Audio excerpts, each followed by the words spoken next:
Hey all, welcome back to the Fire and Water Cooking Podcast. I'm Darren, I'm your host. Today we're going to have a great guest on, a friend of mine that's been doing barbecue for quite a while now. He's got his own brand, Mr. Mark Ashby from Grill Mark Co. I'll be back in just a minute with Mark. Smoking, grilling, getting hot and hotter, sous vide and chilling from fire and water.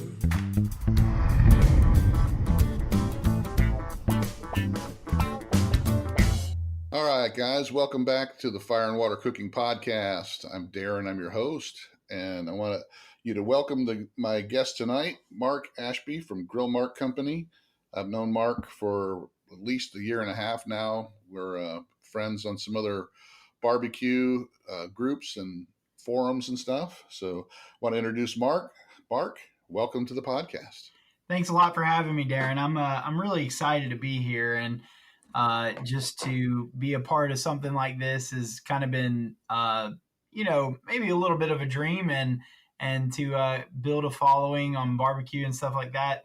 I currently live in Spartanburg, South Carolina, and I've got my beautiful wife, who I've been married to for 9 years this August, and then September. Woo, don't let her hear that. And then I got 3 kids. And I just love cooking over an open flame, and it's something that I've enjoyed doing. Yeah. I mean, I've been cooking for a little over 40 years, because I started really young in the restaurants and stuff, but there's nothing like cooking over the open flame, cooking on a grill and a smoker, and cooking outside. So I like any kind of cooking, but I always drawn a little bit closer to the outdoor cooking experience. So tell me a little bit about your history with smoking and grilling. How did you start that up? I mean, how long have you been doing it? I guess you could say I've been grilling since, maybe I started probably 10 to 12 years ago. When I was in college, we would have tailgates, and I would cook out on some of these, cheap $50 charcoal grills you can buy at the grocery store with a bag of Kingsford lighter fluid, and charcoal briquettes and all that kind of stuff. And you cook some burgers and dogs before the football game. So I probably started around then, but I didn't really find much of a passion for it until I bought a really nice kind of gas grill. Well, I think it was nice, $300 gas grill from Home Depot, stainless steel. I was a new homeowner. This was probably back in 2009, something like that. And I just kind of found a love for cooking over an open flame. And I thought, man, this is so cool. You can do so many different things. And that led to one day I was over at my brother's house, and he revealed to me his big green egg that he had. And I said, man, that's a cool grill. And it's a cool price tag too. I don't think I could ever afford that. And he just showed me all the different things he can do with it. Cooking pizza on it, what we had. He can fire it up for steaks. He can low and slow for, pork and other stuff. And so I said, I got to get me something like that. So in 2010, the Christmas of 2010, I asked a bunch of family members just to get me kind of gift cards to Lowe's. So I was walking around one day, and I saw that they had the Acorn Grill. And I said, man, that's just like what my brother has with this big green egg, but it's much cheaper. So let's try this out. So that was really my first experience of I guess you could say, like, trying to step up my grilling game. And from there, I bought a used big green egg, and from there I own a Kamado Joe Jr., 2 Kamado Joe Classics, and it's just kind of grown from there. My garage is full of grills, and I'm pretty sure my wife hates it, but that's okay. She likes the food that comes off of the grill.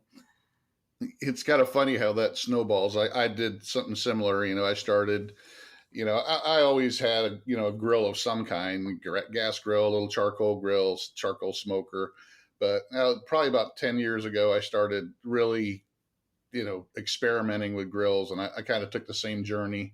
I had, vertical smoker, and then I had a combination charcoal grill, gas grill, smoker, and kind of like you, I stumbled on the Acorn because I wasn't ready to spend, $900 to $1,000 on a Mhm. ceramic grill. So I started out cheap just to see if I liked that kind of style of cooker. And I was the same way. I got hooked, and we got, probably like you, I found Kamado Guru, Yep. which with John Setzler, Yeah. his website and forum, which really got me hooked, and then led me to the Kamado Joes, and it goes from there, then the pellet grills and what have you. So it's just funny how it snowballs when you find a passion like that, and it's keeps growing. It never stops. And, usually when I go to the big box stores, I might pick up maybe a bag of charcoal and maybe a little extra accessory I see there.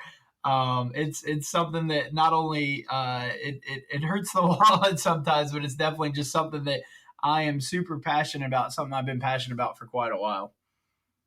Yeah, I'll come home with, 2 big bags of charcoal and Yeah. pellets and accessories, and my wife will just go, what are you doing now? It's like, I got, 6 grills on the back porch, Yep. and, I have a storage room full of charcoal and pellets and all kinds of other, the jotisserie and everything else. So it's Mhm. just, yeah, it gets a little crazy. But hey, I told her this is my hobby. It's like, I don't golf anymore. I don't have any other expensive, you know, I don't drink expensive bottles of scotch or Right. wine or anything. And this is what I spend my money on. That's right. I'll buy So, the budget beer if I can buy another barbecue accessory. so you started, I guess, a couple of years ago. You started out with the Grill Marks company, which how did that start out, and what are you doing with that now? Well, it started kind of when so I'd had my Acorn, I think at this point, maybe 5 years or something. And it had been outside. It traveled with me through several moves. I always covered it, but it kind of started to rust a little bit in the ash pan. And I did some modifications to it where I took off the metal flare side tables that they had, and I worked with my stepdad to build some like a wood side table to it. It was actually really cool. But I kind of wanted to finally start investing in the ceramic grill, so I bought a small Big Green Egg for really cheap online. And I said, I started researching videos and everything else, and much like we found the Kamado Guru, forum, I found John Setzler on YouTube, and I said, man, he has this thing where he can make something look so good, yet make it so easy to cook. And I said, well, I got to start trying to cook things like this. And so, um, I started cooking food for my wife, and she says, wow, I didn't, her dad had a Big Green Egg growing up, cause they've been around since the '70s, and he's been cooking on it for a while. And she says, man, this is just like my dad used to make, brings me back. And so I said, well, why don't I start kind of documenting this and see what happens. I like to go back and look at the food I've cooked and all that kind of stuff. And maybe somebody out there in Facebook the world will be able to find some use out of a small recipe that I've done, something like that. So I started the page. At first I called it wasn't Grill Mark Co. to start. Actually, it started out with Ash Mark Grilling, which sounded really bad because my name is Mark Ashby. I was trying to make it sound like a grilling thing. It didn't work. So I flipped it over to Grill Mark Co. And that seemed to stick. I came up with a really cool slogan, which I love, which is "Grilling so rare, it's well done." So I really like that too. And from there, it just kind of grew in a little bit of popularity. I did a couple videos, but took a lot of pictures of my food coming off the classic and all that kind of stuff, and started an Instagram page that kind of grew a little bit in popularity. And I mean, I have, I guess, a total between between YouTube, Facebook, and Instagram. I have almost a reach of about 10,000 followers between all three of them. Well, that's pretty impressive, and yeah, that's kind of how I started with the fire and water concept. I was very passionate, about what I was doing especially when I discovered sous vide and how it could work well with the barbecue. And once you get really passionate about something, and you start learning a lot more, you want to share that knowledge with people. And I found that people really want to learn it. So, I mean, that's kind of how I started too. Once you start finding out how to do stuff, you want to share it with people, and especially people that are very new or are trying to discover, new ways to cook, or especially new things to cook on a grill. I feel that, like you and like me back in the day, people think of grilling and barbecue is just cooking hot dogs and hot hamburgers and chicken Exactly. on a Weber kettle, which it can be so much more. And that's one of the things that I think things like your Grill Mark Co. and Fire and Water and John Setzler with Man Cave Meals and all those really help people learn that they can cook more than just burgers and chicken and hot dogs on a grill. I don't have any formal training when it comes to cooking, that's for sure. YouTube has been the best cookbook I have. I recently stumbled upon a book that I bought probably a few years ago. I don't know, maybe 6 or 7 years ago. Stephen Reichlein's The Barbecue Bible. That's been kind of a godsend too. Barbecuing is not the food that comes off; it's the experience that you have from lighting the flame over the charcoals to getting the grill up to temperature to taking something raw and to make it beautiful and simple but tasteful. It gets me really excited when I talk about it, and even thinking about it now, is making me hungry. But I I absolutely love it, and you with your fire and water concept have created this niche of the barbecue community and the sous vide community. You merged something that was awesome.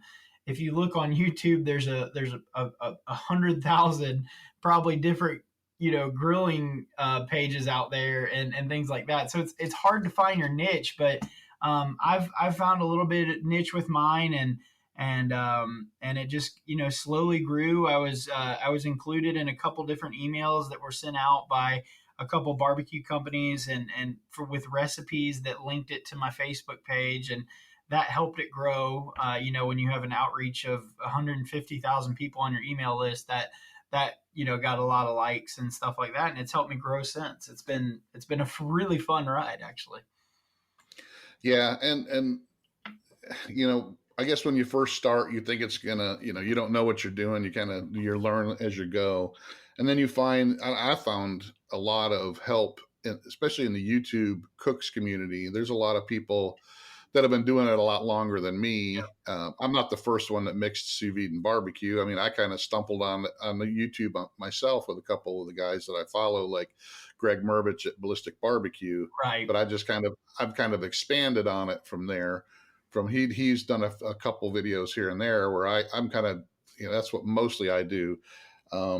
So, but there's such, when a lot of these guys that have these big YouTube channels like Greg and Troy Smith from T-Roy Cooks Mm-hmm. and John, they have no problem helping people out that are just getting started or giving them advice and giving them shout outs on their channel. I mean, that's how I got a lot of my followers, was some of these other big YouTube guys that, send them a hat and tell them how much you like their channel, and they'll look at your channel and give you a shout out if they like what you're doing. So it's cool because over the years, as I was watching John Setzler, on the videos and watching everything he cooked and seeing how it was done on the Kamado Joe, and I just loved it. As I joined the Kamado Joe page on Facebook, and I got to kind of know John a little bit, and he's become maybe a friend to me, and that's something that's been really neat, is that somebody that I highly regard as one of my favorite cooks and YouTube gurus when it comes to the barbecue world, just has been so humble to become a friend of mine, and that's really exciting too. And you and I have been friends for a while, and as you've started your journey, I kind of started mine, and we've helped each other a little bit. So it's really cool to see the community through the YouTube cooks community and stuff like that, how they really do help you. And you've given me some advice on some of my videos that have helped those videos grow, and I see probably more traffic on Facebook than I do on YouTube. But that's because I post the videos to both, equally without really posting a link to YouTube. So that's on me. But it's cool to see how the community is not all selfish. It's mainly about helping others and just getting good food out there. Yeah, it's not a big competitive. You would expect it in a lot of things, and especially in the corporate world, everything's competitive. What's this guy doing? What's that guy doing? I want to make sure that I'm doing something different, or he's not copying me or anything like that. I mean, it's totally different with the YouTube cook guys. So yeah, it's been a really great experience, and I've asked people to come on the podcast, and they're more than. I mean, I had last time I had Clint from Amazing Ribs come on. My podcast is still very young. I don't have a whole lot of followers, but a lot of these guys are like, sure, I'll come on. They like talking about themselves, and they like helping out. So it's great. So let me ask you. Yeah. So let me ask you. You kind of discussed what you had as far as grills starting up. So what do you currently have now, and what's your favorite? That's a tough question. So I still have a classic, and I love it. I gave my junior to my stepdad to get him into Kamado grilling, and then he went to the Kamado Joe warehouse sale and bought a Big Joe like a couple months later. And so, but currently I have kind of a deal with Char Griller Grills, which are based out of Atlanta, where I'm from.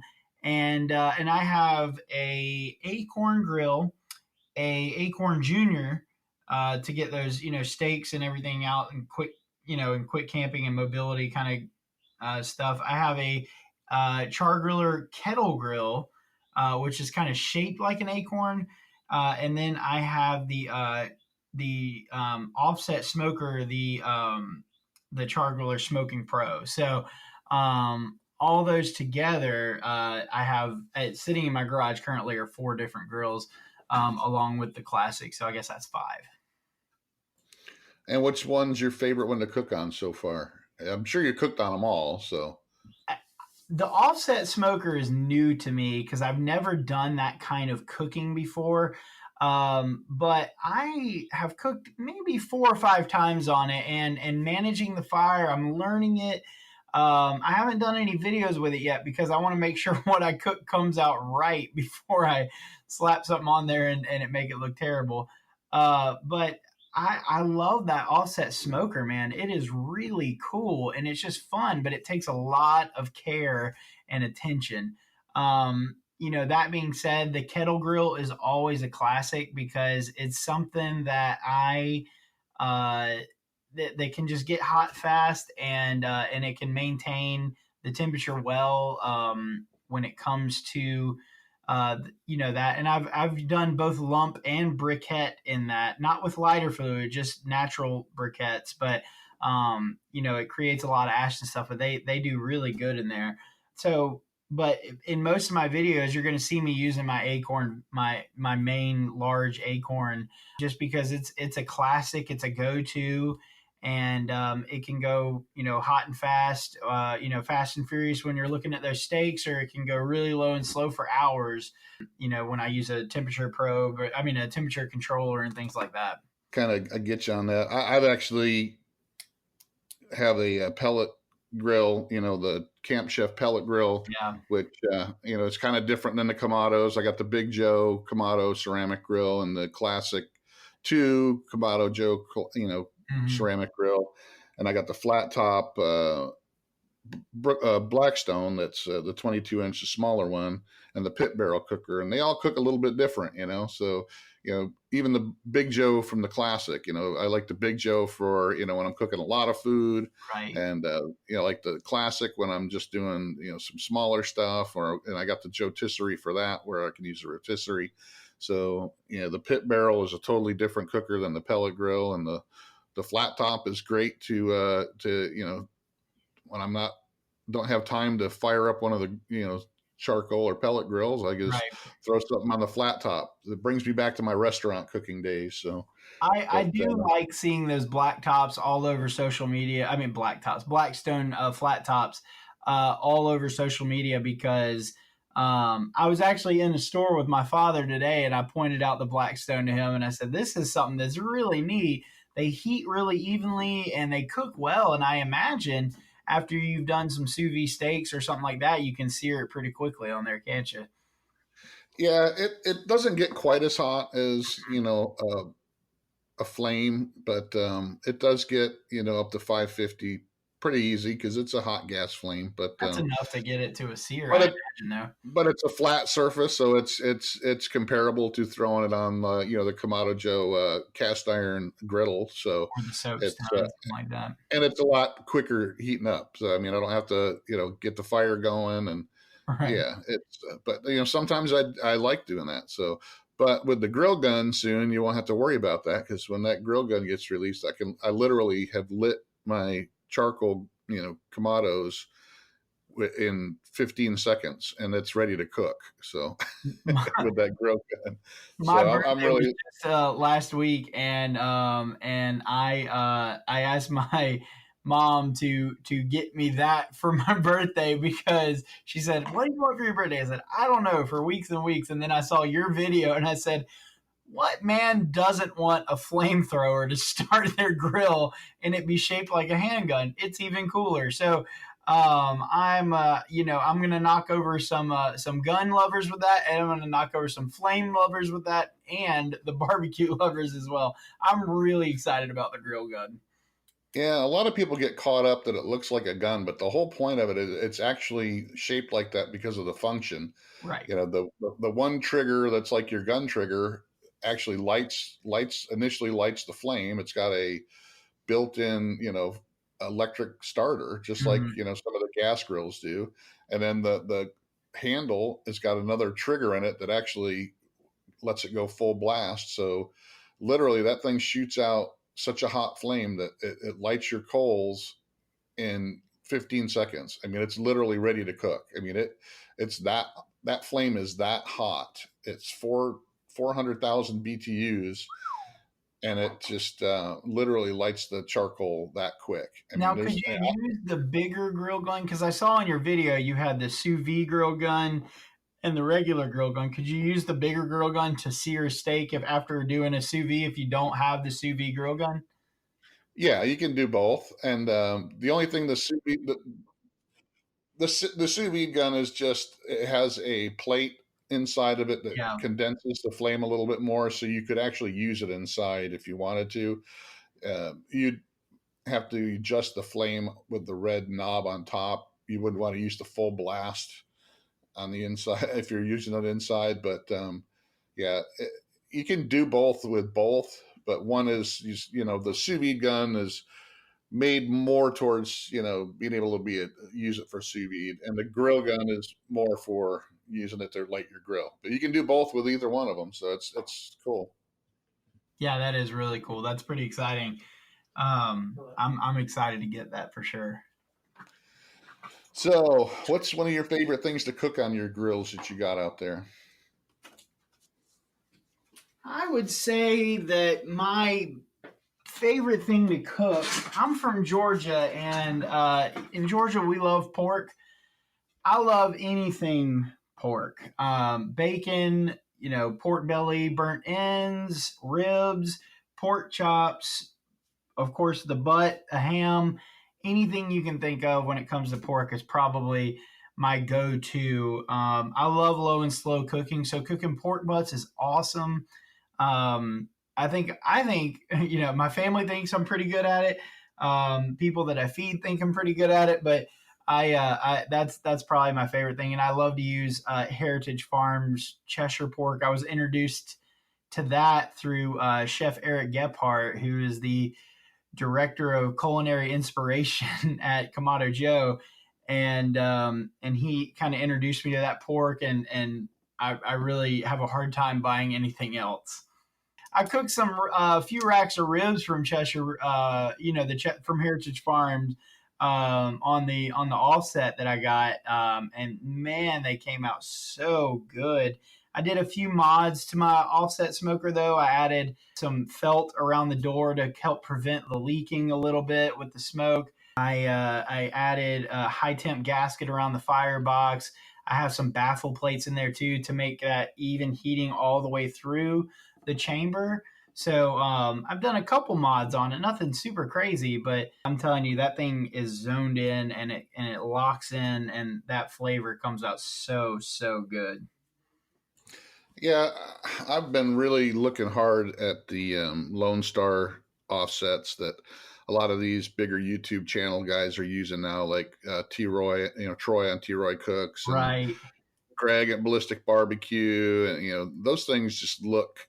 I mean, they look like they're solidly built, and they can do a lot, and they're not like the some of the others you see out there. I mean, if I were actually looking to get an offset, I would probably look at getting one of those, and if I knew I was going to be cooking on it a lot, because when you're talking, you're spending $1,800 to $2,500 or more on one of those type of deals. I want to be cooking more than once a month, on it. Yeah. So that's a good thing with the ceramic grills and some of the other type of grills. You can cook a lot more on it, but on an offset, you're smoking pretty much. You can do a couple of things here and there, but you're not hooking a rotisserie up to it and all that kind of stuff. Yeah, yeah, it's mainly meant for the low and slow cooking, and I think that's kind of where I found my passion for barbecue was through low and slow, to be honest with you. But I'm starting to branch out a little bit when it comes to the offset, and even some of my other cooks, and I'm starting to work with some beef stuff. So I have a brisket that I'm doing on the offset for the first time. I bought two to do in the video, so if it comes out good enough, I'm going to do a video for it next week and get that put out there, because that's something that's brisket is so easy to mess up. I want to make sure that it comes out right. So. All right, well, we're going to go ahead and take a break here for a minute, and then when we come back, we're going to talk about some barbecue technology, some of the things that I know you've been working with, and that's out there. Some of the things that have been growing for the last couple of years that I think are going to be really big in the barbecue community here. Hey guys, I just want to take a minute to mention Inkbird Barbecue Products. They're the sponsor of our podcast today, and they have their Bluetooth 4-probe digital barbecue thermometer. The IBT 4XS is on sale on Amazon right now for 20% off. Gets it to $44. It has a 500-foot range with Bluetooth. It works with your iPhone, Android device. You can monitor your pit temperature plus up to 3 different foods. Works great. Lots of options. Check it out on Amazon in the description below. I've got a link to it. Check out Inkbird. They have other products out there as well. Thanks for Inkbird for sponsoring the podcast. And now back to our show. Okay, we're back with Mark Ashby from Grill Mark Co. And I want to start out this segment talking about some things that really getting hot right now. It's, technology in the barbecue arena, which I think in the last, 5, 6, maybe 8 years, it's really grown, especially with the a lot of things going Wi-Fi based and all that. I know that you work with a company called BBQ. Yeah, I do. When I signed on to be a brand ambassador for Char Griller and to do videos for them and to show off their grills, I reached out to Google, and I looked and saw what kind of accessories are for the Acorn and stuff. It'd been a few years since I've owned one, and I know since then, more things have come out. And so one of the first things that came up was was this Kamado pizza ring, which I was like, okay, well that's pretty cool. It's turning your Acorn into a pizza oven. Okay, neat. So I ordered one, and I saw the quality in it, and I said, wow, I wonder what else they make. So I went to their website, and I really got to look more into the how and why of what they're doing. And they have this this temperature controller called the Temp Master Pro, which actually placed kind of like in a second place in the Hearth and Home Show in 2018, which was pretty cool. That's kind of a high honor. when it comes to technology and new things with the hearth and home shows out there. And so I reached out to the owner, and it's a guy named Daz. He's out in Hawaii actually, and he and I just got talking about barbecue and grilling, and I said I love how you're doing this with the Acorn, and I told him about me being a brand ambassador, and so I got a temperature controller from him, the Temp Master Pro, and he what's neat about this is it's not meant just for the Acorn, even though that's what it was developed on. It also has a hookup where you can make your Weber kettle into a temp controller. You can hook it up to that just based on different things. It's really cool. And the app, when I fired up my Temp Master Pro for the first time and hooked it up, the app was immediately connected to the thing. Now it's all via Bluetooth. They're currently working on a Wi-Fi version, but the one I have and the one that's being sold out there now is simply a just a Bluetooth version. But it works super good for whatever else, and I've used it on my Kamado Joe. I've used it on a lot of different grills. So it's something that it can fit a bunch of things, and BBQ is all about trying to make things, you know, less expensive, but have the same kind of quality and build. And so, that was something that when I signed on with Char Griller was because a lot of my audience wanted me to start using, some more affordable grills. Not everybody can afford a Kamado Joe Classic. Not everybody can afford a Big Joe or a Big Green Egg or anything like that. But a lot of people can drop maybe $250 on a Acorn, something like that, $299. But anyway, with BBQ, it's a company that they're throwing out. They have about 4 or 5 different accessories for the Acorn right now when it comes to a heat deflector plate, the Temp Master Pro, the Kamado pizza ring, things like that. But it's just really cool to be able to connect with this kind of small company and help them grow. And I get to be part of that growth. That's really cool. Yeah. One of the things that you just kind of brought up was people are looking, for more affordable grills, and looking for videos and content on that. That's one of the reasons why the Weber, a lot of people, started on the YouTube channel, start with the Weber kettles because most people can afford that. It's usually $100.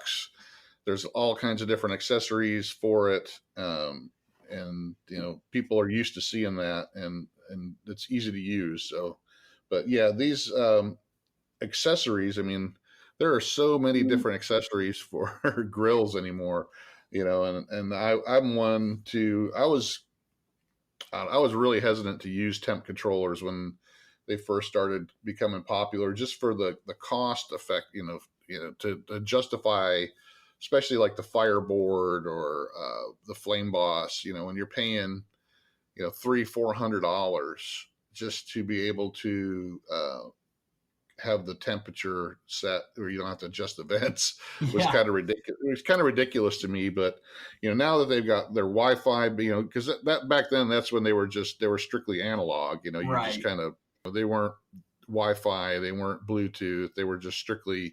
You turn it and it just had the fan and it's set analog. Things like that. Yeah, stuff like that. And but nowadays, it's all, you can control it from, you can go to the store and shop while it's cooking and control it from the store because you're hooked up to Wi-Fi and stuff.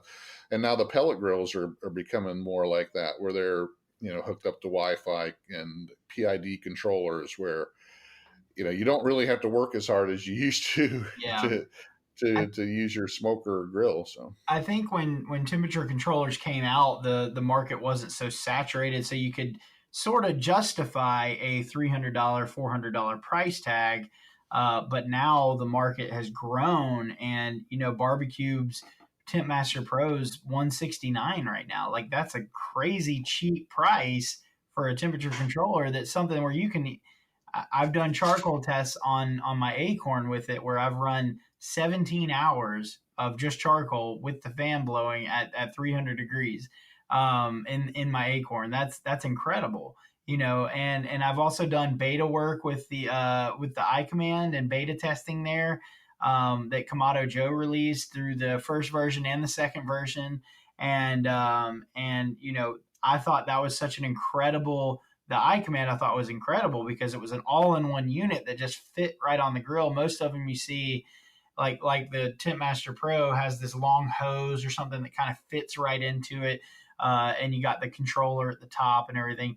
But it's technology today is just it's really important, especially with a younger generation of people coming up that are into technology. I think, like me, for example, where you're right, I can go to the grocery store and I can check, my temperature that's connected to Wi-Fi through an app, and I can set the fan speed a little higher if I need to, or the temperature higher or lower.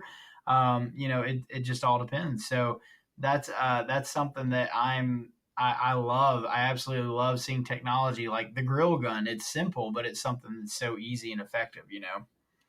Yeah, and I think just like any other type of technology, like when plasma TVs first came out, they were $5, $6, $7, $10,000. Mm-hmm. Now you can get one for $200. So I think eventually that type of technology is going to start to drop, and they'll just have more innovation.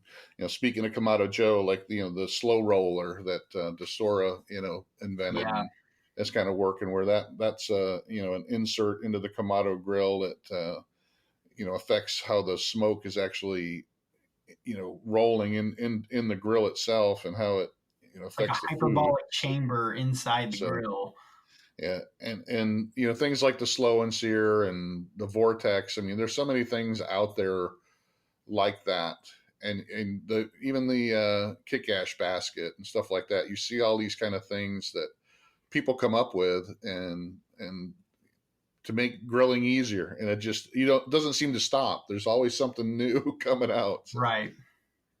And Well, I know that through my work with BBQ and that they have a lot in the works, and that the owner of the company actually kind of started making motorcycle parts, and then he said, well, hey, let's just manufacture some parts for the Acorn that we have. They cooked on the Acorn while they were at the shop, manufacturing these motorcycle parts, and it kind of grew from there. And now he's so passionate about this barbecue technology and this barbecue accessory role. He wants that to kind of overtake his motorcycle part company that he does. And so and the things they manufacture there. So it's absolutely so neat to see the innovation that happens within the different barbecue and grilling companies. Kamado Joe with the airlift hinge, I mean, that alone is a game changer.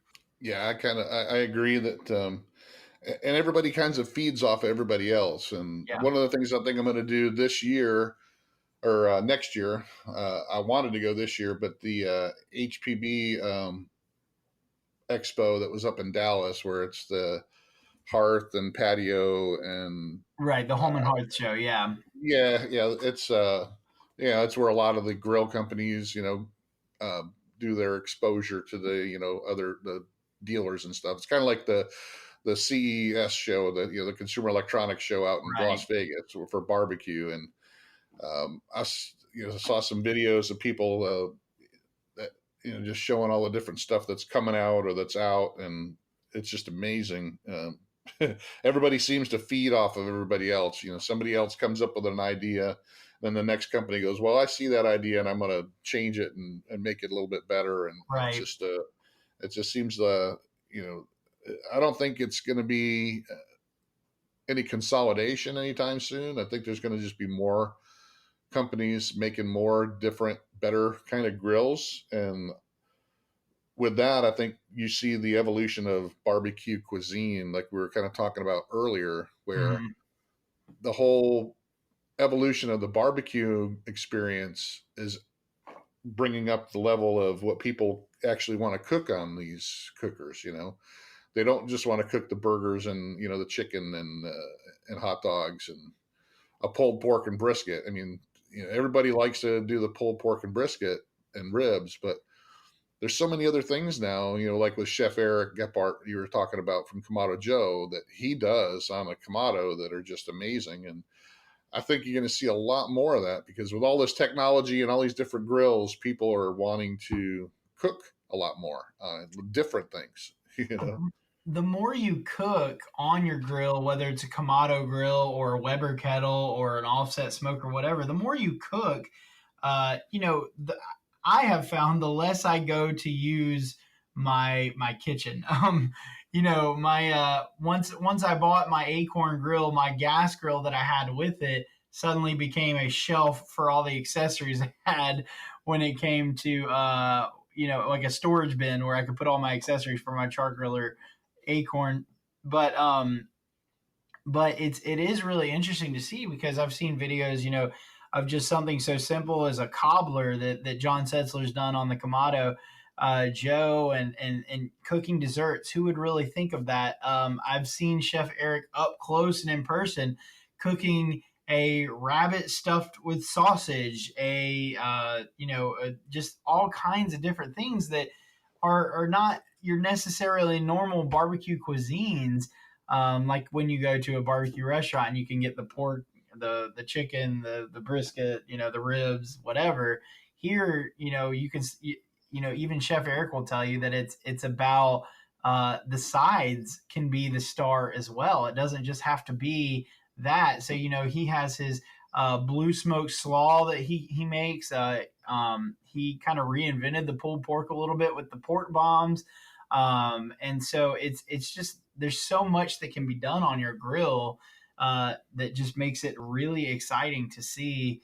What can we do next? My favorite thing that I'm actually producing a video for this week, or I'm editing it now, is it's pork belly burnt ends, which is nothing out of the ordinary. But the cool part is you stick it on a skewer with a slice of romaine lettuce just curled up, and then a cherry tomato on top. Suddenly you have a BLT on a stick, and it's something so simple yet is a hit at any barbecue that I've done these at before.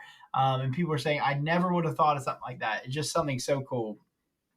Yeah, and I think when people start seeing that kind of stuff, and instead of just what they see at a barbecue restaurant, okay, you got pulled pork, you got brisket, you got sausage, you got chicken, that's lame old. That's, every barbecue guy can cook that. When you start seeing things like what Eric makes and some of these other, like John, a lot of the stuff that he cooks, they're not regular. You don't think of those when you think barbecue. What do you usually think? Oh, brisket, pork butt, ribs, chicken, Yeah. And then when you start watching some of the stuff that they're pulling off these grills, you're like, holy cow, yeah, you can do a lot more. And that's kind of what excites me about it too. So I agree. I think it's cool that you can watch these YouTube videos and these instructional things and you can write it down. I have a book at home that whenever I'm watching the new John Setzler Man Cave Meals or Kamado Joe video come out, I am intently writing down what he says and what he's doing. When I see something with Chef Eric and his videos that he does, I'm trying to. He's a little bit more trained than I am, so I like to think of myself as the king of the cul-de-sac usually when it comes to barbecue. But I am nowhere near on his level. He is the king of everything that is lit on fire, and so but I absolutely love watching him and just seeing the culinary masterpieces that he does and the presentation he has. My presentation may not always be perfect, but I know that if I try hard, I can make it taste just as good. And I like to add my own flair to these different things, and it's just really neat to see how everything can turn out. Yeah, I'm not big on presentation either, and I've cooked long enough to know that I can watch. I like to visually learn. I'm not a book learner. I don't like to look at recipe books, Right. just because that doesn't tell me anything. I'd rather watch a video. That's why I like watching John or Eric or a lot of these YouTube channels where people show you what they're doing, because that's how I learn. And then I'm not one that I would actually do the recipe 100% like they do. I kind of add my own things here and there. I've been doing it long enough where I know what I like but I can see somebody do something and go, hey, I can take that idea and do it just a little bit different. And that's kind of what I do a lot of my videos. Yeah, Anybody can cook, anybody can do a pork butt, 8 different ways. But, when you start, adding your little idiosyncrasies or your different things that you can make it yours, people start going, hey, that's kind of cool. So it's funny. It's like when we were talking about with technology, how one company takes something, they see it, and they say, "Well, I'm going to make it better." You can watch a video by John or by Eric or whoever you like to watch, and then you add your own flair to it, and you say, "Well, I was inspired by this, but this is mine that I made." And your wife sits down, your kids sit down, and they eat it, and they say, "Man, that tastes good." I have some picky eaters when it comes to my kids. My kids are 6, 4, and 3. And so I have some very picky eaters in my house. But when I cook things on the grill, they always ask for more. My middle son Cooper, loves to take that food with him the next day to school in his lunchbox. Usually when I'm cooking different things, so it's so neat to make it your own. And I think that's what's beautiful about the barbecue community is that no matter how you cook it, you can go in different forums and different Facebook groups, and people are going to argue about this is the right way to do this and that's the wrong way. But you know what? At the end of the day, if you're cooking food and it tastes good to you and your family, your harshest critics are the people you live with. So if they will eat it and consume it and they say, "Man, that was really good," you've done a great job, and that's something you can slap your mark on for the day and say, "Look, I've done it. Now I know it, and now let's grow it and see what else we can make." yeah, I'm not saying that everything always comes out perfect either. So No, not at all. I make some mistakes, and I've had my family say, "Oh, yeah, this didn't really quite taste as good as the one you did last time." So that's, unfortunately, you're my guinea pigs, and you have to eat it. So Exactly. I've done that many times, but those don't make the videos. yeah. Well, sometimes I let that happen because, hey, you want to kind of be honest. And if I'm doing a video where it is an experiment, I try to tell people, hey, not all of them come out perfect. If I'm experimenting, really experimenting, doing something I haven't done before, I'm going to tell you how it came out, and I might not do that again. But I don't do a lot of those. I try not to do a lot of those because I don't want it to be just about that. Right, right. My videos are probably a little different than most YouTube cooks. I'm not one to really star in the video. I like to let the food and the grill kind of be the star. But I know as time progresses, I'm going to need to start starring in these videos. I mean, I have this nice apron that a friend of mine sent me that's leather from Zapron, and so I need to start showing that off a little bit because it's a really nice apron that's just kind of hanging up. But I all my videos are set to music, and so I just place the instructions in the video along with the recipe in the description. So I like to, just like I said, make the food the star. So mine are a little bit different. So I think in that regards, I could say if I was doing a video, I could say, "Hey, this is something different," but most of the time I want it to be right. So I'm generally a perfectionist when it comes to those kind of things. So I do 2 or 3 cooks before I even consider doing the actual video for the cook. So Yeah, there's a lot of different formats on YouTube. That's the other thing I like about the YouTube cooks, because there's yeah, people that like that uh, that's all they do is just music and showing you what to do, and they don't talk. And a lot of guys they don't want to show their face on the right, video for some reason. They're shy, but they still want to produce content. And some of the best, I think, White Lightning Barbecue is one he right. does that. He does that a lot. Yeah, And and he was kind of an inspiration for me. You pointed me in his direction, and he's kind of been an inspiration for me in the way he cooks and me doing my videos. I've tried to up my game a little bit when it comes to that. So and some of the other YouTube guys, they'll change their format up. I know John Setzler kind of changes his format every once in a while, yeah, because sometimes you get bored. You don't want to do the same thing. You don't want your followers and subscribers and people that watch you get bored, because then if they see you the same monotone, the same type of yeah, cook every time, and they get bored with it, and they'll just stop watching you. So you got to kind of mix it up every once in a while, which I completely agree. so.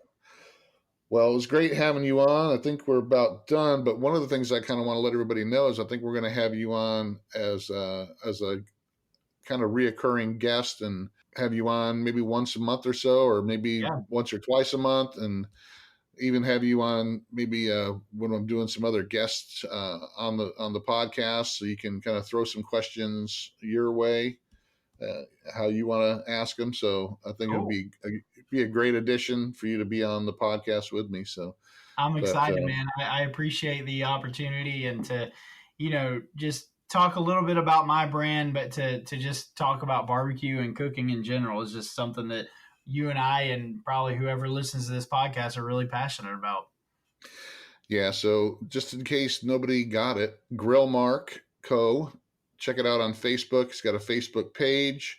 Check out the Instagram. You can also go to the Fire and Water Cooking group, the sous vide barbecue, fire and water cooking. He's also on there. He posts there a lot. Where else? Do you have a website as well, Mark? I don't have a website yet. I have the grillmark.co, domain name saved up, but I'm working on that. But I do have a YouTube channel too that you can catch. If you don't find it on Facebook, you'll find it on YouTube somewhere down the road. So if they just put in Grill Mark Co, they'll probably in Google they'll come up with a lot of your stuff. Should come up with several videos and things like that I've done. I think on my YouTube page, because I'm still fairly new, I have about 15 videos posted up, but I got about 3 in the works that are being edited right now that'll be released over the next couple weeks. So yeah, they should be able to. It's definitely on Facebook.